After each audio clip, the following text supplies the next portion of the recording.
Our radiant heat or hydronic heat kind of starts and ends in here. It's a big closed loop, but we've got our boiler. Again, it's a tankless Rinnai, very similar to the water heater. And we have a, they call it primary loop right here with this pump. So whenever it's on, this pump is running and flowing water here. And then if any of these pumps are on, it's in what's called the secondary loop. It pulls water here, and it'll be pulling some of that warmed up water here. We have an expansion tank. Hot water comes through here. We've got a thermocouple here so that we can read up on this device.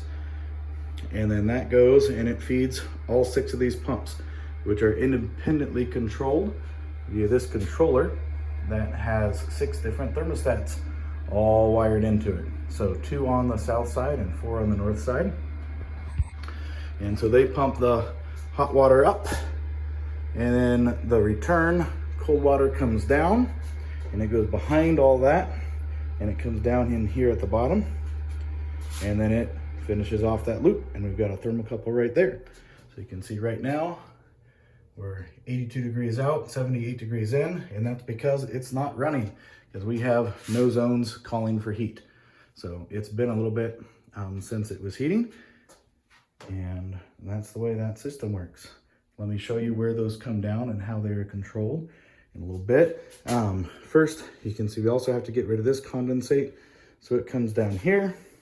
It goes through it splits off here a little Y, so that if this thing ever gets clogged up, the water has a place to go. It'll go over and it'll just come down into the floor drain on its own. But this is a condensate neutralizer. It helps balance the pH so that that condensate doesn't destroy my septic system. Here's the other side of that mechanical room. You can see the rest of the exhaust for that boiler, and all of these white pipes up here are for the zones on the north side. So you can see they will be underneath all of the attic insulation, so they should be insulated very well, but they sprawl about where they need to and come down in assemblies that look like this. Let me show you that from the other side. So you can see we have our Zone 3 supply and our Zone 3 return.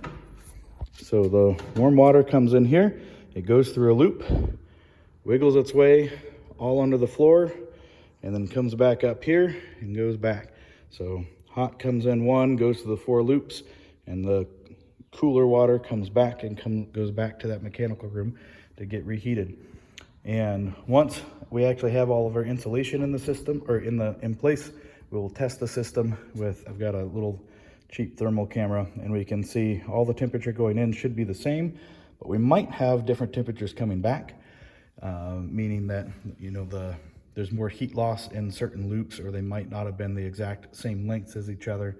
So to balance the system, because we kind of want to have the same water temperature coming back, you can throttle how fast the water is going in. So the ones that are coming back hotter will throttle back a little bit, and that will let them go a little bit slower through the loops, which should mean a little bit more heat is transferred, and the water coming back here is cooler when that's done.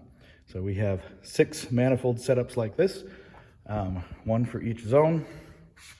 I tried to maximize the use of the garage for that. So you can see over here, the 2 zones that are for the south side have their supply and return, and I've got little covers that go over those, make them finish nice. We've got our Zone 3 here, our Zone 4 right there, and then the other 2 zones are hidden in the master bathroom. But that is our radiant system.